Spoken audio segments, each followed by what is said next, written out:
Les Japonais, invités surprise des huitièmes de finale de la Coupe du Monde, défient les Belges, cités parmi les favoris à la victoire finale, lundi à Rostov, à 20h. L'ogre belge contre le petit pousset japonais. Il est tentant de résumer en ces termes la 6e affiche des huitièmes de finale de la Coupe du Monde, jouée lundi à 20h, à Rostov. D'un côté, la Belgique, donnée favorite dès le départ, a réalisé un parcours parfait en poule et impressionné par son jeu offensif flamboyant. De l'autre, le Japon est passé par un trou de souris pour se qualifier, à la différence de carton jaune avec le Sénégal. Un match déséquilibré sur le papier mais pas joué d'avance pour autant. Les Belges impressionnants, les Japonais accrocheurs. Cités parmi les favoris avant même le début de la Coupe du Monde, les Belges ont répondu présents pour leurs 3 matchs de poule. La Belgique est la seule équipe avec l'Uruguay et la Croatie à avoir remporté 3 matchs sur 3, avec notamment 2 démonstrations de force, contre le Panama, 3-0, puis contre la Tunisie, 5-2. Même le match contre l'Angleterre, 1-0, qu'elle ne souhaitait pas gagner à tout prix, selon les mots du sélectionneur Roberto Martinez, a été remporté sans trembler par les remplaçants. De son côté, le Japon a commencé sa Coupe du Monde très forte avant de baisser le pied.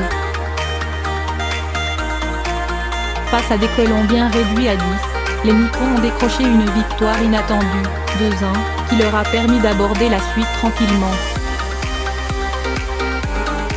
Pas favoris non plus face au Sénégal, les coéquipiers du Marseillais Hiroki Sakai ont arraché un précieux match nul, 2-2, après avoir été menés à 2 reprises.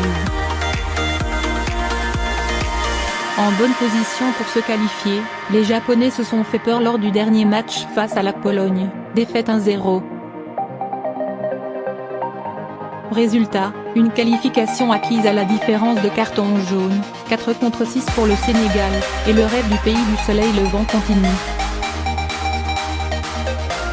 Attention au Japon, pour espérer pouvoir se mesurer au Brésil, qui jouera plus tôt, 16h, face au Mexique. Les Diables Rouges devront passer l'obstacle nippon, un adversaire composé d'éléments qui jouent dans de bonnes équipes, a prévenu l'attaquant Dries Mertens. On ne va pas les sous-estimer parce que c'est une équipe très forte. S'ils en sont là, ça veut dire quelque chose, a-t-il déclaré. On ne pense pas gagner ce match facilement, a renchéri le buteur de Naples. Jamais battus, les Japonais donneront certainement du fil à retordre aux Belges. Bâti autour de cadres expérimentés, Hiroki Sakai, Yuto Nagamoto, Shinji Kagawa et le super remplaçant Keisuke Honda, cette sélection nippone très joueuse peut créer la surprise. Le traumatisme de l'Euro 2016. Pourquoi tant de prudence de la part des Belges? La leçon du quart de finale de l'Euro 2016, où la Belgique était annoncée comme grandissime favorite face au pays de Galles, est encore dans toutes les têtes. Tout comme le 8e de finale du Mondial 2014 remporté après prolongation face aux États-Unis, 2-1, à P. Je me rappelle du match contre les Gallois. Tout le monde pensait qu'on allait passer, mais on est sorti du tournoi. Ce sont des choses qu'on va mettre dans notre tête pour nous donner de la force, s'est remémoré Dries Mertens. On est favori mais comme on a la pris contre les États-Unis, je me rappelle à la dernière minute, ils ont une occasion. S'ils marquent, on peut être dehors. On a 30 tirs contre 2 tirs au but et on pouvait être dehors. Si on a les occasions, on doit aller marquer. En Belgique, l'embarras du choix.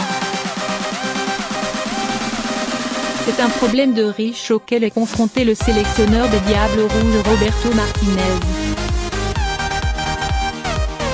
Si les habituels titulaires ont donné entière satisfaction lors des 2 premiers matchs, les coiffeurs ont marqué des points contre l'Angleterre.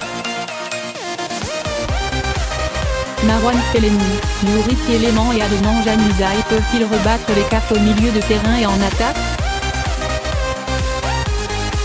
Romelu Lukaku, Eden Hazard, Dries Mertens et Kevin De Bruyne, moteurs de l'attaque de feu de la Belgique, 9 buts en poule, aucune autre équipe n'a fait mieux, devraient tout de même retrouver leur place de titulaire.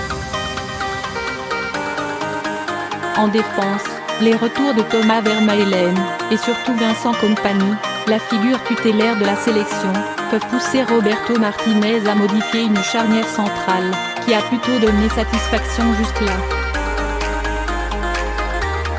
Dans l'histoire, avantage Japon.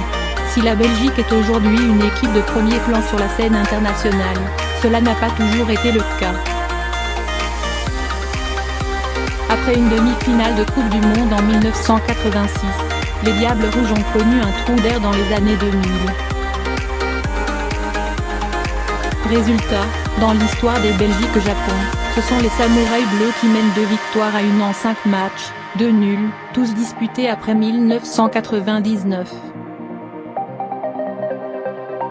Reste que la dernière rencontre entre les deux équipes, un match amical disputé en novembre 2017, a tourné à l'avantage des Belges, 1-0.